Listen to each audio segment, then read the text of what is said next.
గురుగారు అదేవిధంగా మన ఆలయంలో ప్రతి భక్తుడికి వేద ఆశీర్వచనము, స్వామివారి సువర్ణ పుష్పార్చన కార్యక్రమాలు, ఈ పూజా కార్యక్రమాలు కూడా అందుబాటులో ఉన్నాయి. వీటి యొక్క ప్రత్యేకత ఏంటంటారు అసలు?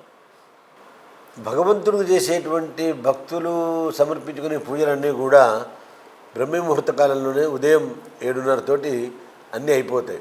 తర్వాత ఏ సేవ చేసుకోలేకపోతున్నామే అనే భక్తుల కోరికను అనుసరించి బంగారు పుష్పార్చన, స్వర్ణ పుష్పార్చన కార్యక్రమం చేయడం జరిగింది.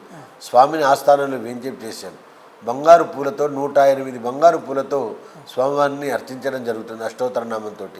దీనివల్ల భక్తుడి యొక్క దరిద్రం అంతా కూడా వినాశనం అయిపోతుంది. దరిద్ర రేఖలో ఉన్నటువంటి భక్తుడు అదృష్టం పట్టాలి అంటే స్వర్ణ పుష్పార్చన కార్యక్రమం చేయించుకుంటూ ఉంటాడు. సుమారుగా అది ప్రతిరోజు కొన్ని వేల సార్లు జరుగుతూ ఉంటుంది. కొన్ని వేల మంది భక్తులు ఆ టికెట్ తీసుకుంటూ ఉంటారు. వారికి ఆ పూజ కార్యక్రమం విశేషంగా జరుగుతుంది.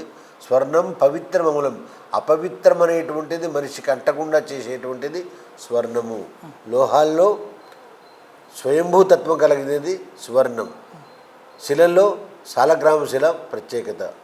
కాబట్టి ఆ ప్రత్యేకతను సంతరించుకొని లక్ష్మీ స్వరూపమే స్వర్ణం కాబట్టి హిరణ్యవర్ణాం హరిణీం సువర్ణ రజత సరజాం, అమ్మవారి యొక్క స్వరూపమే బంగారం కాబట్టి ఆ బంగారము స్వామివారి పాదముల చెంతకు చేరినట్టయితే అది అపరిమిత ఆనందం కలిగి భక్తుడికి పవిత్రత చేకూరగలిగి అభయము తొందరగా సిద్ధిస్తుంది.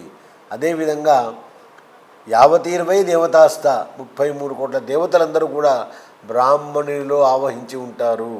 అట్లాంటి ఆవహించినటువంటి బ్రాహ్మణుడు వేదం చదువుకున్నటువంటి వాక్కుతోటి భక్తుడిని ఆశీర్వదిస్తే వాడికి ఆయుష్, ఆరోగ్యము, ఐశ్వర్యము సిద్ధిస్తుంది. ఈ కారణంగా ఈ టికెట్ తీసుకొని వారు చక్కగా ఈ వేదాశీర్వచనం పొందుతూ ఉంటారు.